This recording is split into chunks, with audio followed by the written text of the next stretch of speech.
By November 29th, Sherman is deep in rebel territory, 2/3 of the way to Savannah. His right wing is at Midville, and the left wing is approaching Millen.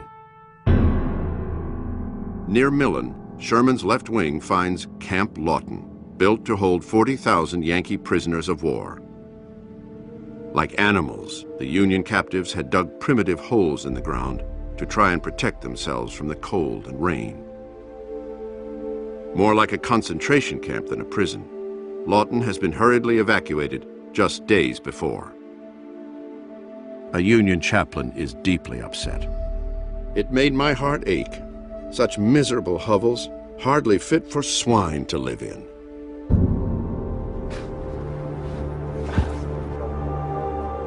A primitive wooden sign, 650 buried here, is at the end of a trench, freshly filled in with dirt.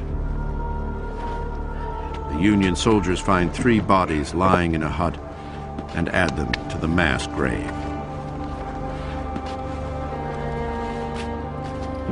Sherman's troops see this facility. They are enraged that their comrades in arms have been treated in this kind of fashion. And there's a town nearby named Millen, and they burned that town in retaliation for what they had seen at Camp Lawton. You might as well appeal against a thunderstorm as against these terrible hardships of war. War is cruelty. There is no use trying to reform it. The crueler it is, the sooner it will be over.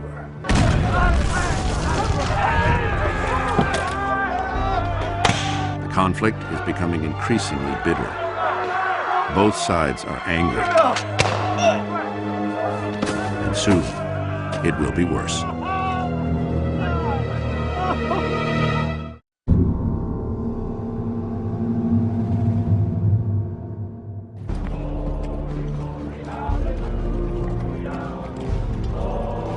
Three weeks into their epic march toward Savannah, General William Tecumseh Sherman and his men have completely cut themselves off from the outside world. A vast, destroying army, they are depleting the South with every mile of their advance. Keep moving, boys. We'll make 10 miles today. Sherman enjoys the march to the sea. He's being successful. His plan is working. He believes in his heart of hearts he's helping to win the war. And then he has this camaraderie with his soldiers who idolize him. And he has this great feeling that they have such enormous confidence in him. Boy. The weather was fine, and the road's good, and everything seemed to favor us. Colin, you holding up there, son? Yes, sir. Now, you boys get your rest. Now, we'll do 15 tomorrow, Yes, sir. Good night, boys. Good night, Uncle Billy.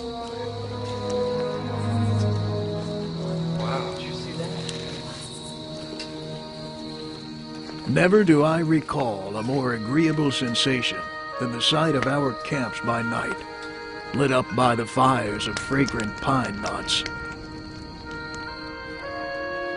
The wagon trains were all in good order. The men seemed to march their 15 miles a day as though it were nothing. But the next day, Sherman's peace of mind is shattered. When Sherman's army first encounters torpedoes, what we would call landmines, he is incensed. I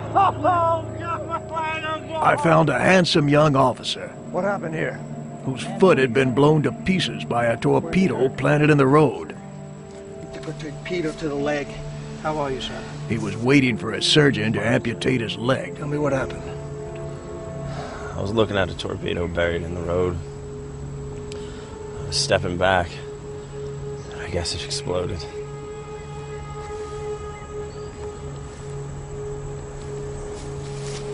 This isn't war, it's murder. I want rebel prisoners brought up here. Sir. Immediately! Sir. Yes, sir.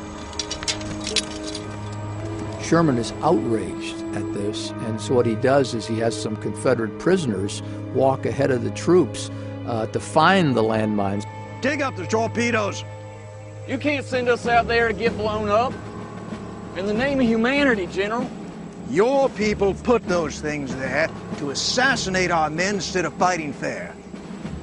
You must remove them. If you get blown up, I don't care. You heard him, gentlemen. Let's get it. Move it, boys. Move along. Oh.